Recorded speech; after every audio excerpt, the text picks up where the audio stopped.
आज चाहिँ dragon fruit टिपेको होइन खाएको भिडियो छ है साथीहरू।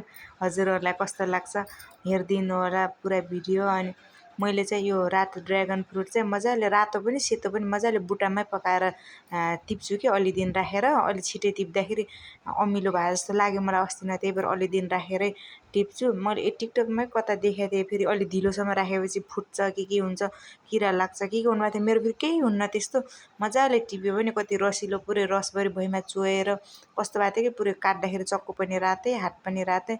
केटाकेटीमा एउटाले मलाई लिए एउटाले मलाई लिए, काट्नै दिएको थिएन। पालै पालो यताउता गर्दा गर्दै उहाँ फोकी नसक्दै अर्कोले खाइ भ्याइहाल्ने, उता तिनीहरूलाई दिँदा आफू हेरे हुने पुरै। अनि खाएँ मजाले। जस केटाकेटीलाई आजभोलि भुलाउने बाटो भएको के बजार किन्न परे छैन, फलफुल पनि घरै छ।